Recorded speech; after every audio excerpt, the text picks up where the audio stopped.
Bismillahirrahmanirrahim. Assalamualaikum warahmatullahi wabarakatuh. Halo anak-anak, apa kabar semuanya? Semoga selalu dalam keadaan sehat ya. Kali ini kita akan belajar tentang perkembangbiakan tumbuhan.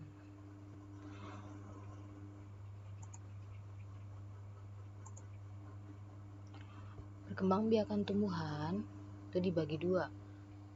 Ada generatif dan vegetatif. Video kali ini kita akan membahas tentang perkembangbiakan tumbuhan secara generatif. Perkembangbiakan generatif adalah perkembangbiakan yang terjadi melalui peleburan sel kelamin jantan dan sel kelamin betina. Alat perkembangbiakan tumbuhan adalah bunga. Bunga memiliki benang sari sebagai alat kelamin jantan dan putik sebagai alat kelamin betina. Perkembangbiakan generatif menghasilkan individu yang memiliki perpaduan sifat-sifat dari kedua induknya.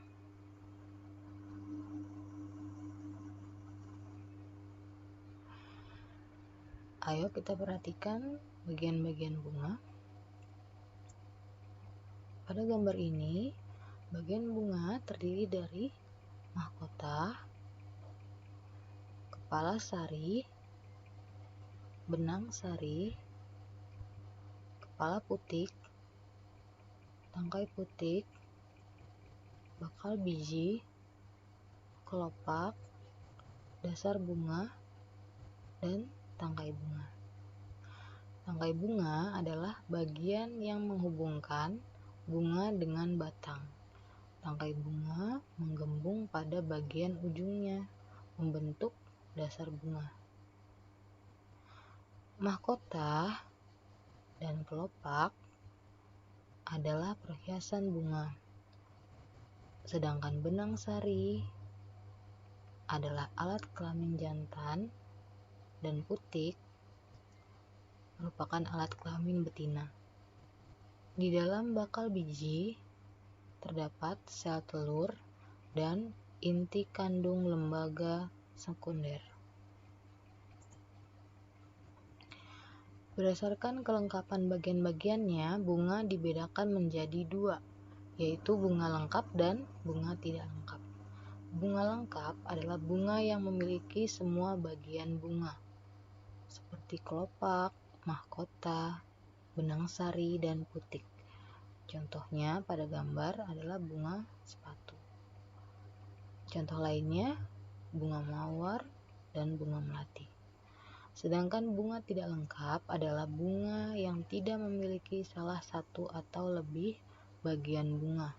Contohnya bunga bougainville atau bunga kertas, seperti ditunjukkan pada gambar.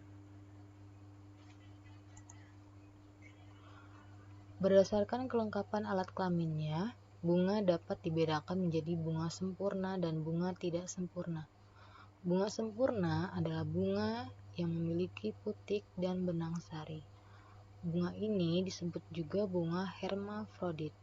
Contohnya bunga kacang, bunga mangga, dan bunga jambu. Bunga tidak sempurna adalah bunga yang hanya memiliki salah satu alat kelamin. Bisa saja bunga tersebut hanya memiliki benang sari saja atau hanya memiliki putik saja. Bunga yang hanya memiliki putik disebut bunga betina. Bunga yang hanya memiliki benang sari disebut bunga jantan. Contoh bunga jantan adalah bunga malai pada jagung dan bunga manggar pada kelapa. Contoh bunga betina adalah tongkol jagung. Perhatikan bagan proses perkembangbiakan generatif berikut. Pertama, terjadi peristiwa penyerbukan. Penyerbukan adalah serbuk sari jatuh di kepala putik. Selanjutnya, terjadi peristiwa pembuahan, yaitu serbuk sari atau sel kelamin jantan melebur dengan sel telur atau sel kelamin betina. Selanjutnya, pembuahan menghasilkan zigot. Zigot tumbuh menjadi embrio atau tunas tumbuhan di dalam biji.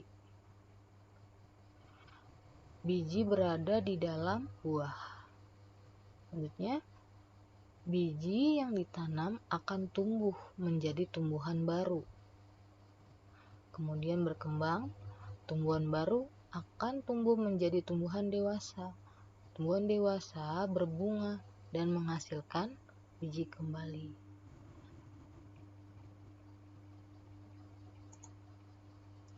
Macam-macam penyerbukan.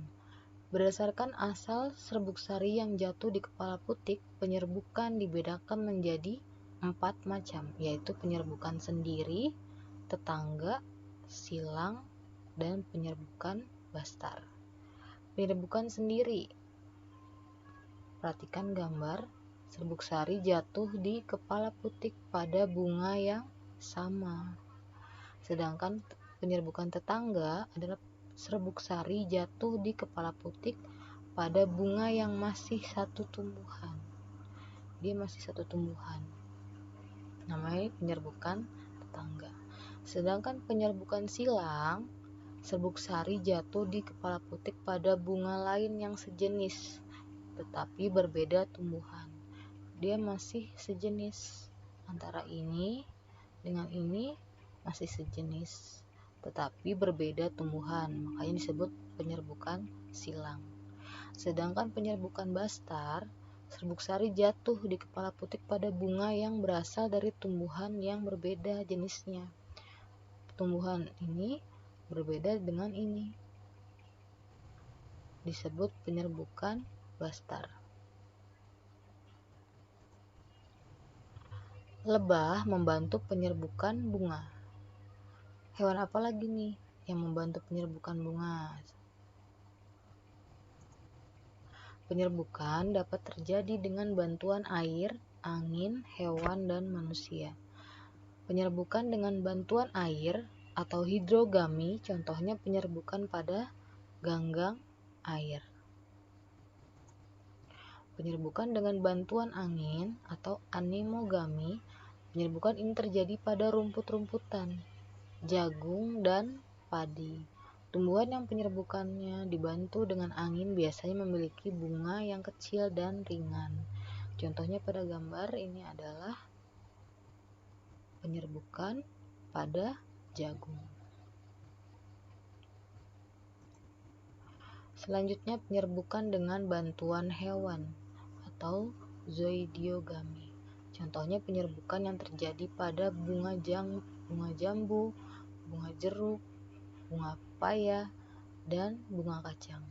Penyerbukan oleh hewan dapat dilakukan oleh serangga. Serangga misalnya lebah ya pada gambar, dan kupu-kupu contohnya. Kelelawar, burung, dan bekicot. Penyerbukan juga dengan bantuan manusia, namanya antropogami. Contohnya penyerbukan pada tumbuhan vanili. Terima kasih anak-anak yang sudah menyimak video pembelajaran ini. Jika ada yang ingin ditanyakan, silahkan bertanya melalui WhatsApp atau Google Classroom.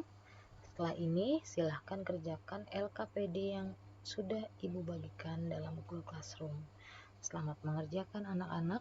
Wassalamualaikum warahmatullahi wabarakatuh.